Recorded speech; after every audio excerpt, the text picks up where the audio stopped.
اعوذ باللہ من الشیطان اللعین الرجیم بسم اللہ الرحمن الرحیم۔ مومنین سلام علیکم یا علی مدد۔ حضرات، آج کل اس بات کی مومنین کے درمیان بڑی فکر ہے اور لوگ اس سلسلے میں بہت پریشان ہیں کہ اس سال محرم میں کیا ہوگا۔ میں سمجھتا ہوں کہ اس سلسلے میں جو ذمہ داران حضرات ہیں وہ برابر حکومت کے رابطے میں ہیں، جیسا کہ وہ خود سوشل میڈیا پر اور دیگر ذرائع سے اس بات کا اعلان کر رہے ہیں، اور کچھ علماء، ذاکرین، قائدین اس طرح کا اعلان بھی کر رہے ہیں کہ وہ آگے بھی حکومت سے اس سلسلے میں گفتگو کریں گے یا وہ کر رہے ہیں۔ خداوند عالمین حضرات کو اپنے مقاصد میں کامرانی اور کامیابی عطا کرے۔ میں سمجھتا ہوں کہ جن لوگوں کی رسائی حکومت تک ہے یا انتظامیہ تک ہے، یعنی جن کی رسائی شاسن یا پرشاسن تک ہے، وہ حکومت سے یا پرشاسن سے اس سلسلے میں یعنی عزاداری کے سلسلے میں جیسے مناسب ہوگا ویسے گفتگو کریں گے، اور انشاءاللہ ان کی گفتگو کامیاب بھی ہوگی۔ میں اس سلسلے میں اس لیے کہ میں نہ کوئی قائد ہوں، نہ کوئی مولوی ہوں، نہ کوئی مولانا ہوں، بلکہ آپ کے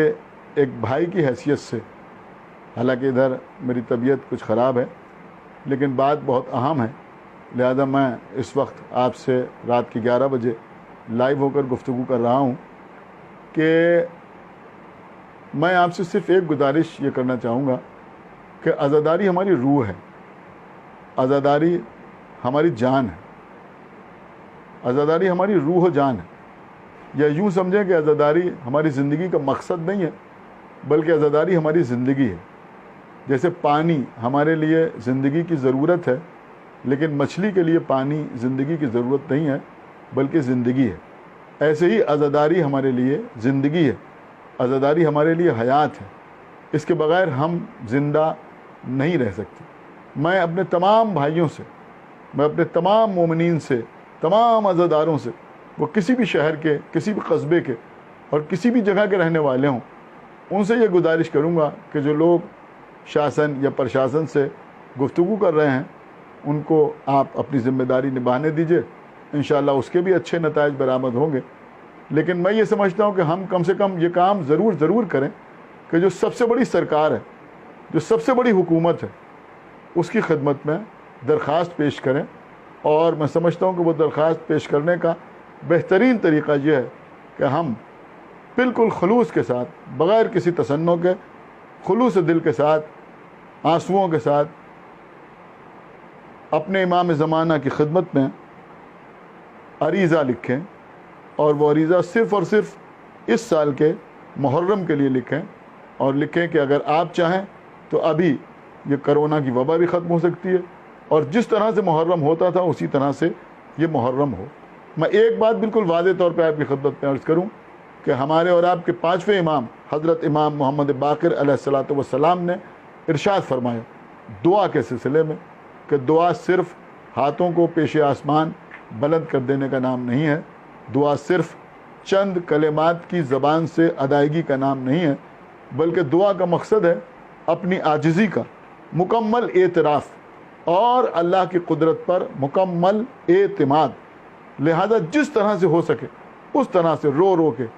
گڑگڑا کے اللہ کی بارگاہ میں، اہل بیت کی بارگاہ میں دعا کیجئے،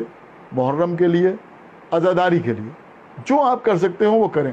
آپ دعائے توسل پڑھیں، امام زمانہ سے توسل اختیار کریں اور اپنی حاجت ان کی خدمت میں بیان کریں، آپ عریضہ لکھیں، آپ جو کر سکتے ہوں وہ کریں۔ آپ اگر حضرت عباس سے استغاثہ کر سکتے ہیں تو حضرت عباس سے استغاثہ کریں، 133 مرتبہ جو استغاثہ کیا جاتا ہے اس طرح سے استغاثہ کریں۔ آپ حدیث قصہ پڑھیں، حدیث قصہ پڑھ کے دعا کریں۔ آپ روزانہ زیارت عاشورہ پڑھیں، زیارت عاشورہ پڑھ کے دعا کریں۔ نماز شب پڑھیں، نماز شب پڑھ کے دعا کریں۔ لیکن میری بات سمجھیے کہ آپ نماز شب پڑھیں، دعائے توسل پڑھیں، کوئی بھی دعا پڑھیں، کسی بھی طرح سے آپ دعا کریں، لیکن وہ دعا عزاداری کی نیت سے ہو۔ یعنی آج آپ نماز شب پڑھیں، اس نیت سے نماز شب پڑھیں کہ ہم نماز شب پڑھ رہے ہیں، اور اس کے بعد دعا کریں گے اس سال کے محرم کے لیے، اس سال کی عزاداری کے لیے، جیسے بھی ہو۔ آپ بی بی زہرا کی، جناب زہرا کی کہانی کی نظر مانیں، یا آپ روزہ رکھنے کی نظر مانیں، نماز پڑھنے کی نظر مانیں، جیسے ممکن ہو، جس طرح سے ممکن ہو۔ میرے کہنے کا مقصد یہ ہے کہ جو مالک الملک ہے، جو سب سے بڑی سرکار ہے، آپ اس میں جس طرح سے ممکن ہو اس طرح سے آپ اپلیکیشن دیں، اس طرح سے آپ درخواست کریں، اس طرح سے آپ بارگاہ الہی میں اور بارگاہ اہل بیت میں، اور میں سمجھتا ہوں کہ سب سے بڑھ کے سرکار قمر بنی ہاشم حضرت ابوالفضل عباس جو باب الحوائج ہیں، جو باب المراد ہیں، ان کی بارگاہ میں دعا کریں، اور بالکل ویسے ہی دعا کریں جیسے آپ اپنی کسی مشکل میں دعا کرتے ہیں۔ انشاءاللہ ہماری دعا قبول ہوگی، اور دعا قبول ہوگی تو جیسے محرم ہوتا تھا اسی طرح سے محرم ہوگا۔ یہ بات آپ ہمیشہ یاد رکھیں کہ جب ہم دعا کرتے ہیں اور ہماری دعا قبول نہیں ہوتی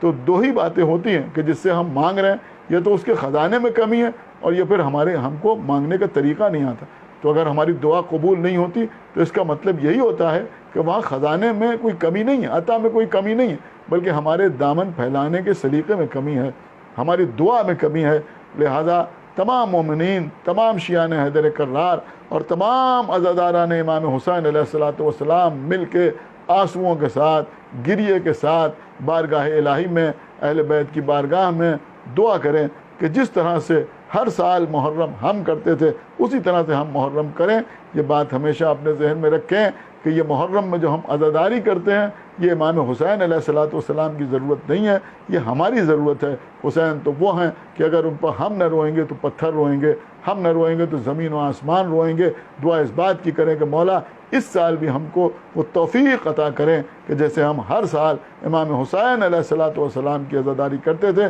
اسی طرح سے اس سال بھی ہم امام حسین علیہ السلام کی عزاداری کریں۔ بہرحال میں سمجھتا ہوں کہ میں نے جو بات آپ کی خدمت میں عرض کی ہے